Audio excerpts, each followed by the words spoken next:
There are followers, there are leaders, and then there are visionaries, taking people and society to where they ought to be, rather where they want to be, is what separates a visionary from a mere leader. This rare quality is what sets apart Nitin Gadkari, Honourable Minister of Road Transport and Highways. Born in 1957 into a free-thinking agricultural family, Nitin Gadkari, at heart, has always been a social worker inspired by the RSS founder K.B. Hedgewar's ideals of humanity and nation building. Taking off as a minister in the Public Works Department in 1995, Nitin Gadkari made groundbreaking changes in the Mumbai transportation system. 55 flyovers dotting the city have made commuting in Mumbai much easier than ever before. The foundation for the magnificent Bandra-Worli Sea Link was also readied during this time. The jewel in the crown of Maharashtra's first expressway, the world-class Pune-Mumbai Expressway, is also a futuristic project imagined and brought to fruition by Nitin Gadkari. His outstanding efforts, contributions and leadership in the construction of highways and infrastructure in Maharashtra earned him a distinct reputation. He is fondly called the Flyover Man for his avid contribution to road connectivity. The then Prime Minister Shri Atal Bihari Vajpayee ji was highly impressed by Gadkari ji's work. He offered him the responsibility of weaving a road network in the whole of rural India. Shri Nitin Gadkari ji was also appointed the chairman of the acclaimed Swarnim Chaturbhuj Yojana, or the Golden Quadrilateral. As India's current Minister of Road Transport and Highways, he has re-energized the whole sector with his clear vision. More than 51,000 kilometers of new national highways are notified and more than 76,500 kilometers of national highways are constructed in last 8 years. This is a mammoth achievement considering the requirement of huge funds and challenges around land acquisition. A 50% increase in the length of national highways in the last 8 years of the NDA government is a remarkable achievement. In the previous 8 years, the entire budgeted spending has increased 5.5 times, from INR 33,414 crore to INR 1.99 lakh crore. He has conceptualized the flagship Bharatmala program, under which 27 new greenfield access-controlled highways are being constructed with a capital outlay of 5 lakh crore rupees. Another 20 greenfield highways with total cost of 4 lakh crore rupees are being planned to be constructed in the next phase of Bharatmala. The road sector has served as a significant investment multiplier for the economy. The most noticeable examples of these endeavors have been signature projects like the new bridge over the mighty Brahmaputra, or the east and west peripheral expressways, Narmada Bridge, 6 lanes expressway from Delhi to Meerut. For promoting religious tourism, Mr. Gadkari has started many projects running into lakhs of crores. These include Char Dham, Kailash Mansarovar, Palki Marg, Ramvan Gaman Marg, 84 Kosi Parikrama, and Buddha Circuit. As a sensitive and environment-conscious human, he made sure that the development projects in no way led to raising of trees and deforestation.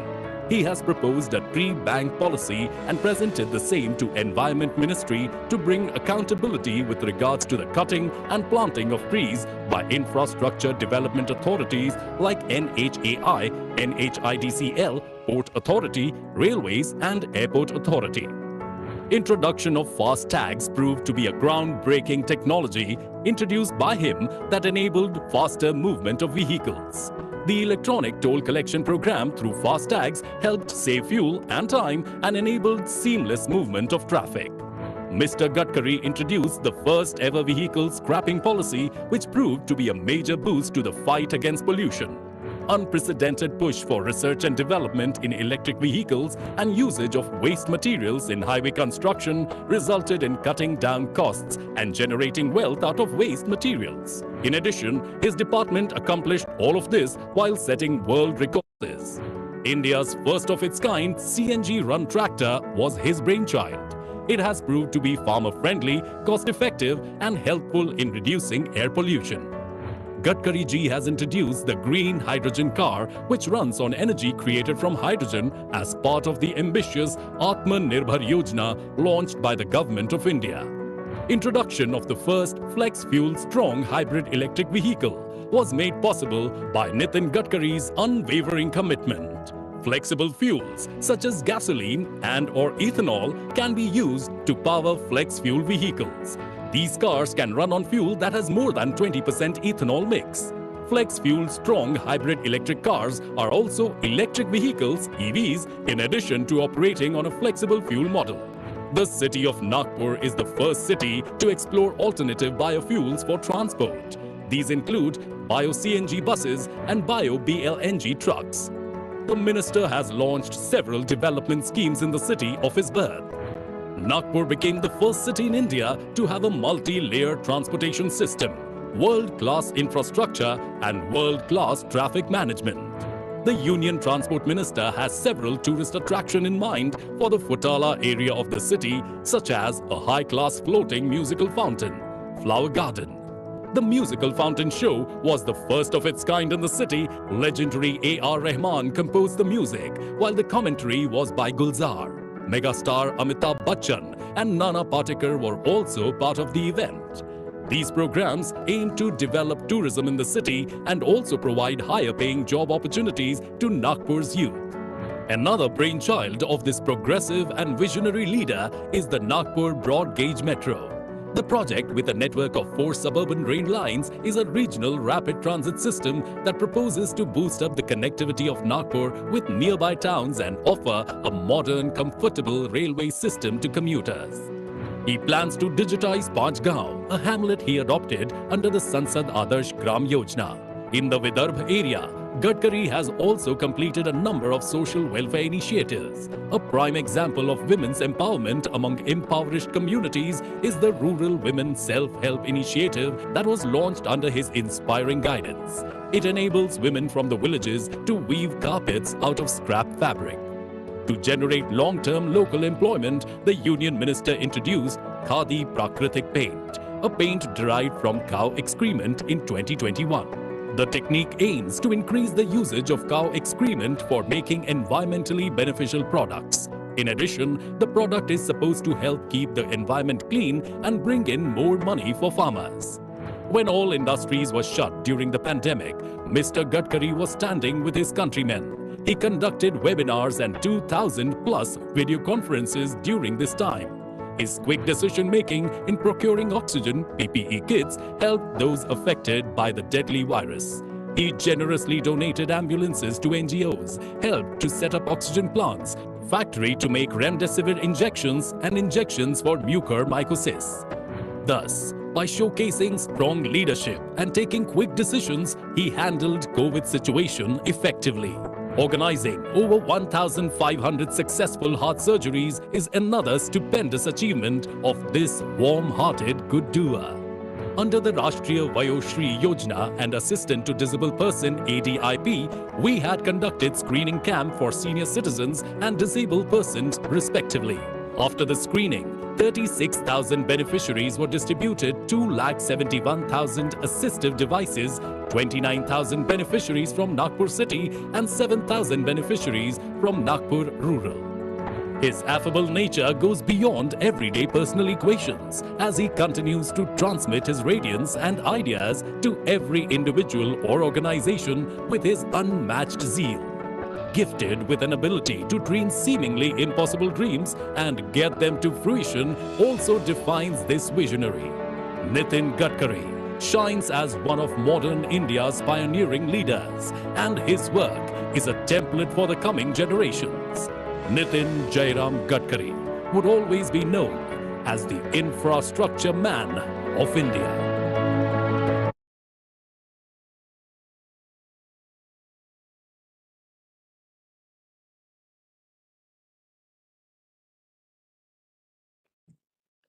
So let me start the program by welcoming you all to this inaugural address by Honourable Minister Mr. Nitin Gadkari.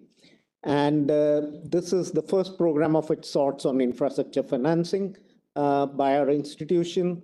And there are about 40 officials from the government at senior and middle management level attending this program. I would request Director to welcome Honorable Minister, but before that, let me just say a few lines about the motivation behind this course. And my motivation actually began when I was at Princeton University around 25 years back, when Minister was creating flyovers after flyovers in Mumbai, from my city in Mumbai, and he was known as the flyover man at that point of time.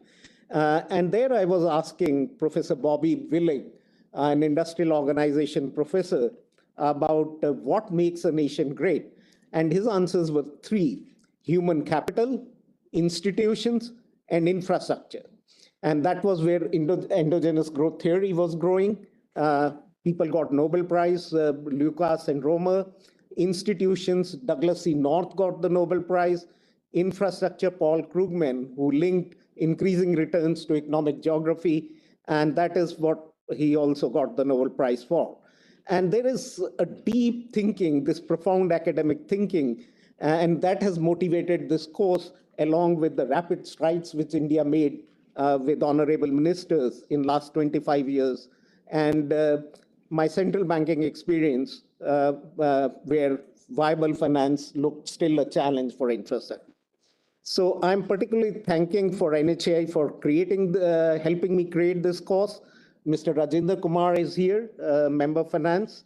Mr. Suresh Goyal has particularly helped with this course, and he will be joining virtually and joining the course later. We also have other people like Mr. Sartha Reddy and Vinay Pratap Singh joining, teaching in this course. And later on, we will have private sector people participating in the course, which include Praveer Singh, sort of Mahesh Pranjpay is coming, Jagan Narayan from KISIL is here with us, Professor Vilash Nair here. So thank you for enabling me to create this PPP model of this course for human capital creation. So over to you, Director, for welcoming the Minister, and thank you for your unstinted course to support to this course. Thank you. Well, Namaskar, Honourable Union Cabinet Minister for Road Transport, Highways, Sri Nitin Gadkari, my colleagues, Professor Midun Sagar, Professor Vilash Nair, and participants, guest faculty. We are indeed honoured that Honourable Minister, you accepted our invite to give an inaugural address at our program on infrastructure finance. Today is auspicious Guru Purnima.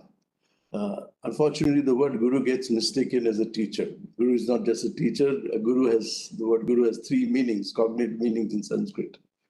Guru means dispeller of darkness. Guru means eternal traveler. Guru means seer of the whole.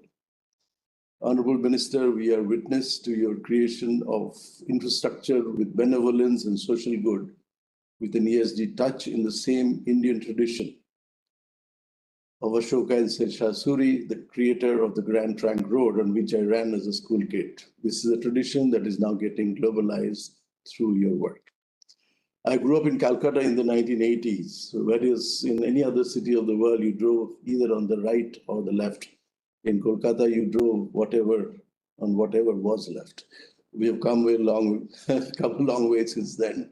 Honourable Minister Gadkari ji, you have brought about a revolution of roadways in India, giving the country Gati Shakti, the much needed momentum and connectivity to enable our country to become the world's third largest economy.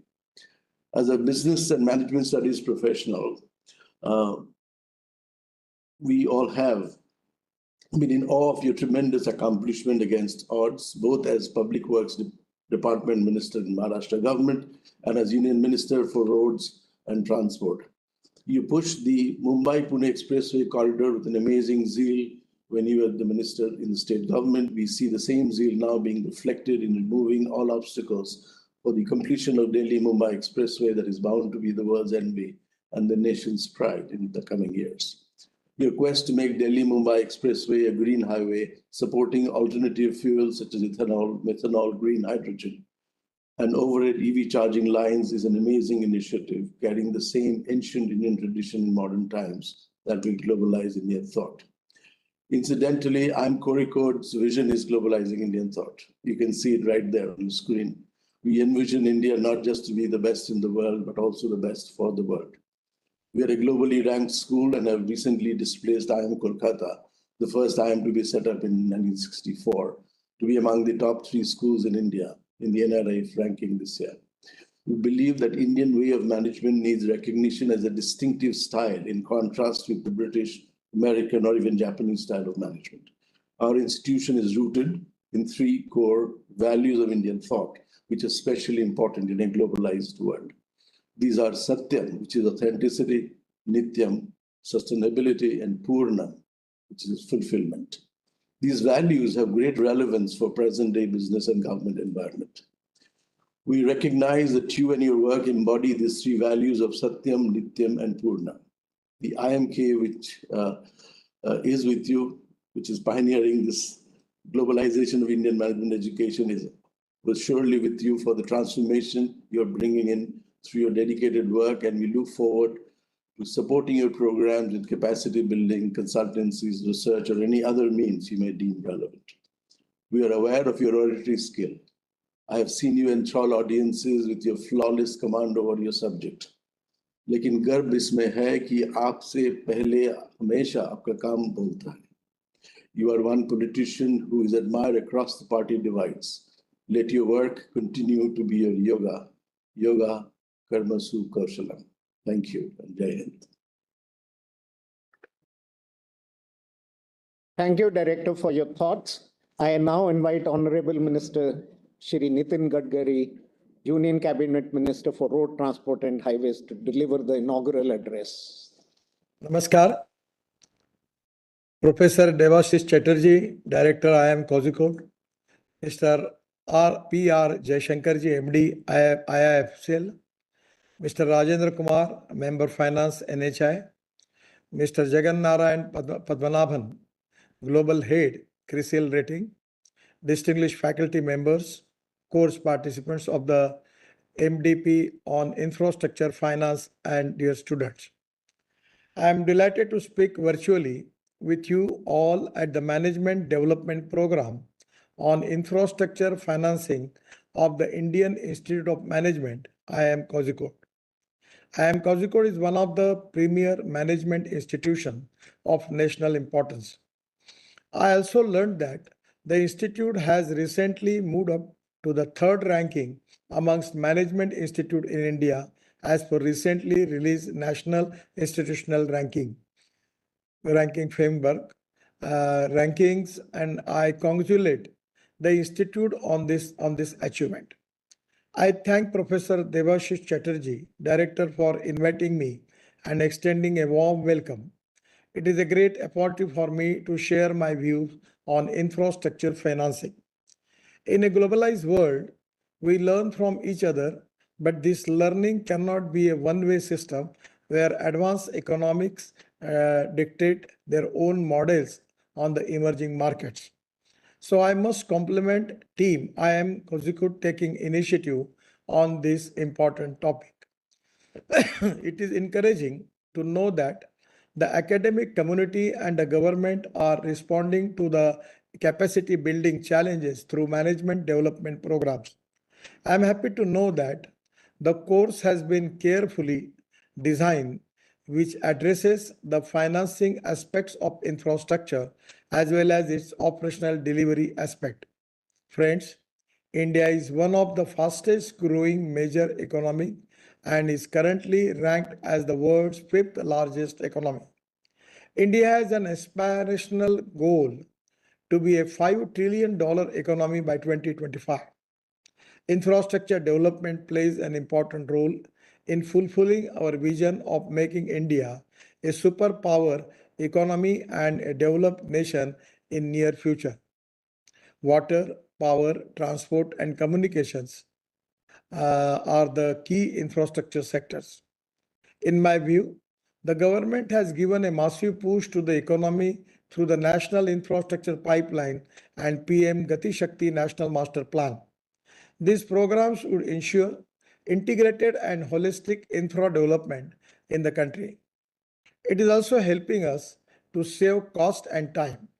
As these new infra projects get ready, they will contact the remote and tribal areas, which will create employment opportunities for our rural and tribal youth. This year's budget has seen a significant increase in capital expenditure on infrastructure investment. With a rise of 33%, the total expenditure on infrastructure has reached to 10 lakh crore rupees. Over the last 4 years, the allocation for infrastructure has tripled, reflecting the government's commitment to this sector. Budget for our ministry was rupees 36,000 crores in 2014. It has increased almost 8 times in 8 years and allocated rupees 2,70,000 crore for the financial year. In this context, I hope this IIMK program on infrastructure financing will discuss the investment needs and financing that will be needed to bridge that gap. To achieve the goal, we have get our act together now to focus on project implementation and removing frictions to make available the required finances. For successful execution of projects, we have to do planning in advance and planning in detail. Our focus is on reducing the cost of construction and improving the quality of construction. At the same time, we are committed for the preservation of ecology and environment. This is very, very important. We want development. At the same time, we have to protect the ecology and environment. The road infrastructure plays a critical role in growth of the Indian economy, as about 70% of goods and nearly 90% of passenger traffic uses the road network to the commute. With about 64 lakh kilometers of road length, India is the second position in the world. The total national highway network has increased by 65% from 91,000 kilometers in 2014 to nearly 1,46,000 kilometers as of today. The government of India has conceptualized Bharatmala Pariyojana, a flagship program for 65,000 kilometers of highway development across the country. Under the Bharatmala Phase 1 road network is of 34,800 kilometers with a capital cost of rupees 10,64,000 rupees crores is underway, and we are constructing 10,000 kilometers of greenfield expressways at the cost of rupees 4.5 lakh crores. Asset monetization holds key to infrastructure investment. NHI has the largest share of 27% under the National Monetization Pipeline. We are actually pursuing multiple models of monetization of national highway assets such as TOT, InvIT, and project-based financing. NHI has generated more than rupees 70,000 crore through innovative models of financing, that is rupees 26,000 crore raised via TOT mode, rupees 10,000 crore via NHI InvIT, and rupees 34,000 crore via securitization through SPVs. The financing will be utilized for the further development of the highways. Recently, we launched InvIT bond on BSE stock market. In just 7 hours of opening, it got 7 times oversubscribed for the first time, and we got these bonds reserved for retail investors. We have carried out various reforms in model concession agreement and RFP and offered relaxation in the technical and financial eligibility criteria to facilitate wider level participation in infrastructure bids. With hybrid annuity model that has balanced risk between private and public partners has given a great boost to public-private partnership. I am telling you a successful example of Mathura. When I was Water Resources Minister, we have taken one project to make water from 90 MLD sludge of Mathura. The tender was at that time taken by Triveni Engineering, and it was in hybrid annuity. 40% is given by the government as a grant in aid, and 60% raised by the investor and contractor. And in the model, after cleaning that water is given to Indian oil refinery Mathura, and they are giving 20 crore rupees per year. Now this model is successfully now it is to be implemented, and now it is going to prove that even solid waste management, liquid waste management in the bus transport in many of the field also, we can make the hybrid models, we can make InvIT for that, we can make public-private investment, and we can increase the potential as far as the infrastructure is concerned. We will not only depending upon the government, but at the same time, with the help of private public investment, we will increase the pace of speed, particularly in the infrastructure field. I am really happy that we have launched surety bond insurance. This will help in boosting the liquidity in infrastructure sector by freeing the contractor working capital stuck in the bank guarantees. Contractors can utilize their funds for growth of their business. To further bring transparency and improve efficiency, NHI has started accepting electronics bank guarantees. All these steps would boost infrastructure growth of the nation, with ensuring ease of doing business ecosystem in the sector. Our top priority is to bring logistics cost to single digit of GDP from current 13 to 14%. The infrastructure development makes our business and products globally competitive and boost the export.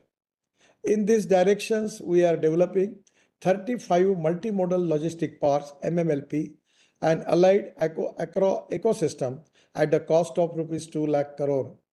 We are developing 260 ropeway project at a cost of 1,30,000 crore and a length of 1,200 km to provide first and last mile connectivity. The management professional should analyze and develop innovative revenue generation as well as financing models to bring economic viability, efficiency, and investment in infrastructure sector.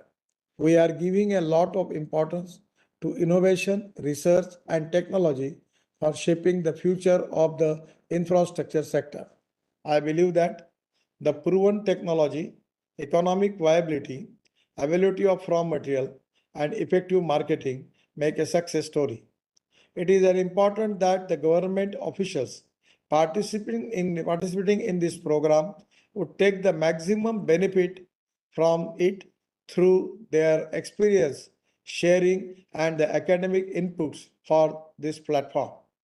It is important to freely exchange experiences, especially through case studies, so that we can better understand the issues in the land acquisition, statutory clearances, and several policy and legal processes. This can help us to reduce the project delays in times to come. I am confident that the training will make all the participants' future ready to meet the ongoing infrastructure challenges. Lastly, I must compliment IIM Kozhikode on taking this initiative that has been supported by the Government of India, and I am sure you will carry this program to a grand success. We look forward to your contribution for the betterment of the Indian economy and the society. My best wishes to all of you.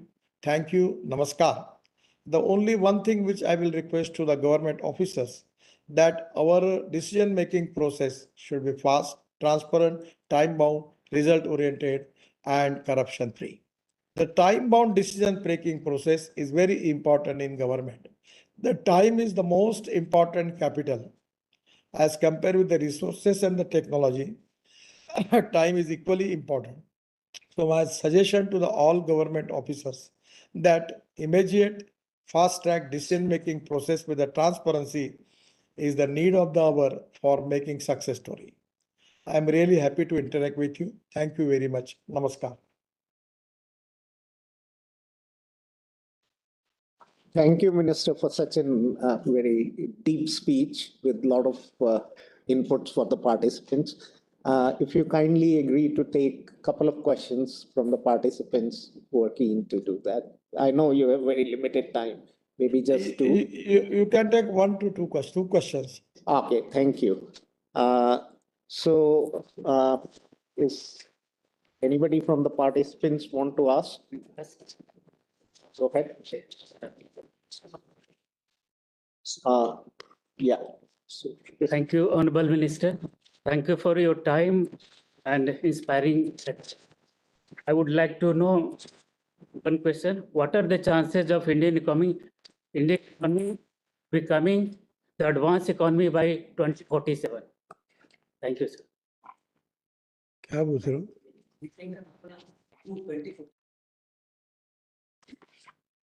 Actually, our GDP, our main source is from agriculture. That is 12% of the contribution coming from agriculture, 20 to 24% from manufacturing sector, and 52 to 56% from the service sector. Now the problem is that by developing good infrastructure, water, power, transport, and communication, we will have good industry, particularly investment in industry, and by which we will create jobs. Now, the most important challenge with the Indian economy is to develop agriculture, rural, and tribal economy. We have 120 aspirant districts which are socially, economically, educationally backward, and considering 500 blocks. So where we need to have more concentration on that, we have to, because of infrastructure, the tourism is going to develop. We have completed one road in Delhi to Dehradun. The Chief Minister was telling me that their tourism is increased by 2 times more. The tourism is a sector where 49% of the expenditure is going on for making employment potential. We are developing Buddha circuit, Ayodhya circuit, then Mathura circuit, then Palki Marga, then Badrinath, Kedarnath, Gangu, lot of new initiative we have taken for developing of religious tourism in the country, by which we are going to create more jobs. At the same time, in the agriculture, now we firstly name agriculture as Annadata. Now we want to convert them into Urja Data. We are making ethanol, by which ethanol is the fuel is going to helpful for the agriculture, and that is to be diversification of agriculture towards energy and power sector. So the way in which we are developing the area which are socially, economically, educationally backward, which is going to create more jobs, at the same time more wealth for the country. And there is definitely we have a plan by which we can develop India as a super economic power. Presently, I am giving the example of automobile sector. The size of the automobile sector is 7.5 lakh crore. Our number was 4. But 2 months before, we have just surpassed Japan, and our number is now coming third. The first number is China, second is USA, third is India, and fourth is Japan. And now our dream is to make Indian automobile industry of 15 lakh crore, making double. All reputed brands are present in India. And now I'm confident that it is going to increase our export. And this industry now is giving 4.5 lakh crores of jobs, creating job for the Indian youth, highest in the country. And at the same time, this is the industry which is giving maximum GST to the state and central government. So development of this industry from 7.5 lakh crore to 15 lakh crore in 5 years, it is going to be a big miracle for the country. The way in which we are planning for every sector, we need to have increase our agriculture export. We need to go for the policy by which we have to reduce the import and increase the export. Presently, we have the import of fossil fuel of 16 lakh crore. Our dream is to going for electricity, electric vehicle, electric car, electric scooter, electric buses, going for electric tractor, even some machinery or construction equipment we have now on electric and hydrogen. So electric, hydrogen, ethanol, methanol, biodiesel, bio-LNG, CNG, and with the hydrogen, we can reduce our import, and ultimately by creating all these new innovations in the alternative fuel, it is going to create wealth and employment in the country. At the same time, it is going to reduce the pollution. It is import substitute, cost effective, and pollution free. So there are a lot of steps government is taking as a vision that at 47, when we are 2047, we will complete 100 years.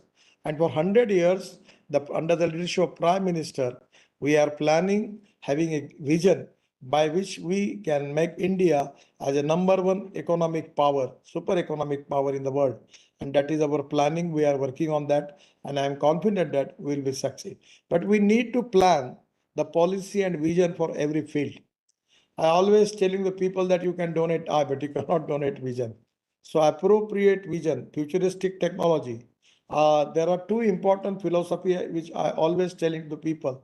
One is knowledge to wealth. The innovation, entrepreneurship, science, technology, research, skill, and successful practices. We name it as knowledge, and conversion of knowledge into wealth is the future. And the second important thing is no material is waste, no person is waste. It is depending upon the vision of the leadership. It is depending upon the appropriate technology that you can convert waste into wealth. By people like you who can work on technology, who can work on the vision of development, who can work on new technology by which even the successful practices in the world, by framing the policy, 100% we will achieve that goal. So this is a big plan and government is working on that. Thank you. Mehnaz, Yes. she's from Power Finance Corporation. Good morning, sir. So, as you are known in business circle for your work that has made India's road sector a key growth driver in overall growth of our country. So, I just want to know what is your secret of success and what is your biggest accomplishment in last 9 years since you have been spearheading Ministry of Roads. Thank you. Actually, in my 9 years, the most important thing which I feel very much proud about it, that when I was taken as a charge the minister, there was 1 crore people. They are running that cycle rickshaw. And in some of the state, even some of the poor people taking people on their head and taking to them. So I had taken a decision. We start mechanized driven e-rickshaw. And now the total, the poor people, they replace their rickshaw by e-rickshaw. And we have got at that much lot of problem.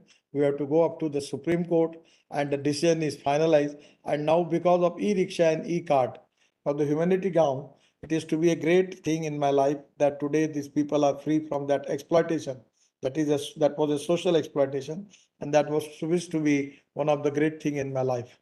And I really like it because it's something for the poor. My philosophy always telling me that the people who are socially, economically, educationally backward, those who don't have house, don't have cloth, don't have food, they are the God for us and we have to work for them. So this is exactly the inspiration for me. And the other important thing is teamwork, distribution of work, decentralization of power, fast track decision making process. Decision making process is very important. And at the same time, corruption free system and time bound decision making is very important.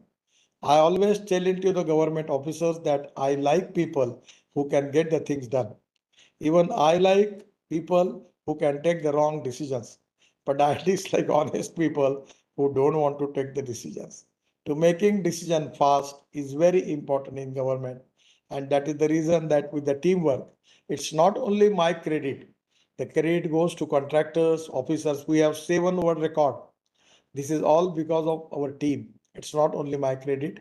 My contractors, my officers, my engineers, all stakeholders, they are working day and night, and that is to be a credit for the complete team. So as a team, we are doing it, and it's an opportunity for me to do something for the country and for the society. I always tell you people that the politics is the instrument of socio-economic reform, and we have to do something for the country and for the society. That is to be the mission for all of us. We are working on that, and people like you and appreciate the work. Again, it inspired and motivate all of us to work more for the country. Thank you.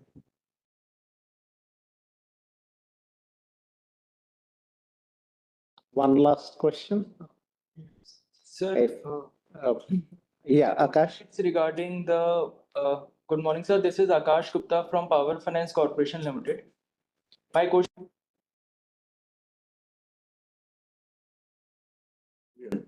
Okay.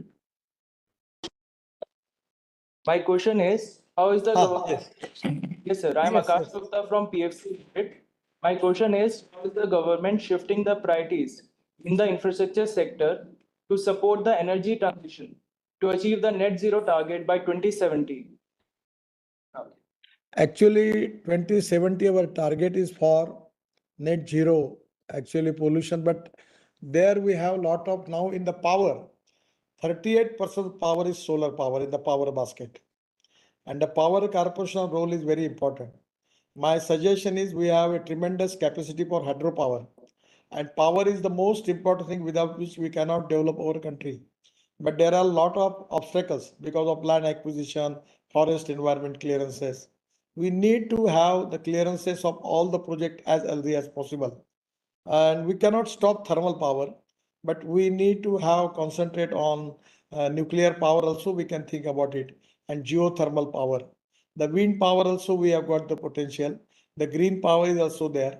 So you need to find out the innovative model by which we can finance them and by which we can make the extra account and increase the power production, and particularly our priorities for green power.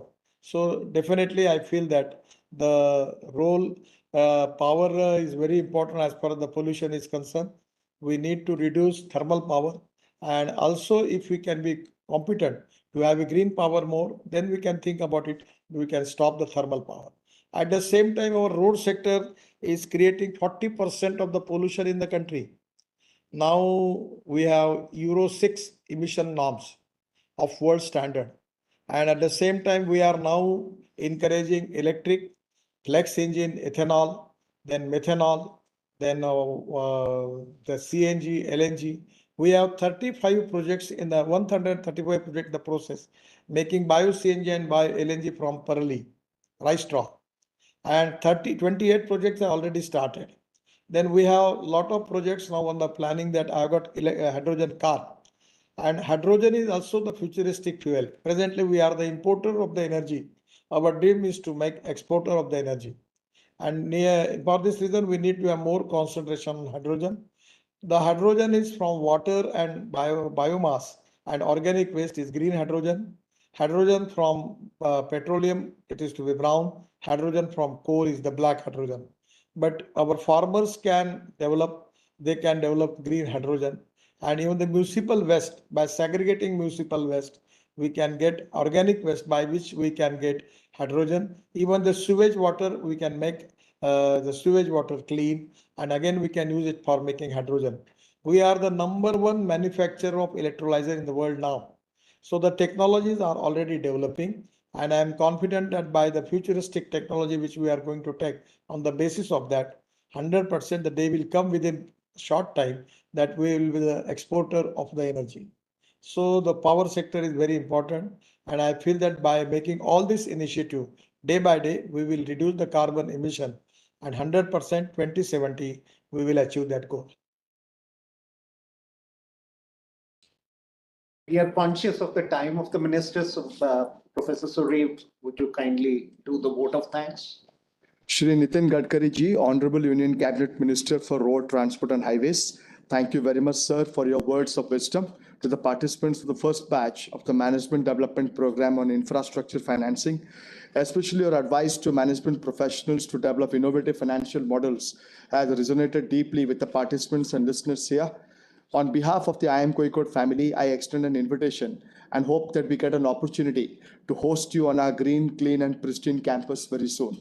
I thank the Director, Professor Chatterjee, for his invaluable leadership and support that has made the campus a crucible of creativity. I thank Professor Mridul Sagar for putting together this thoughtful program, which promises to ignite the minds of the participants with imagination and activity. I thank all the members of the faculty and invited speakers for lending their time, thoughts, and presence in this program. I thank the staff of the MDP, IIM Kozhikode, and the IT department for working tirelessly in the background to get this program in order. Thank you. Thank you.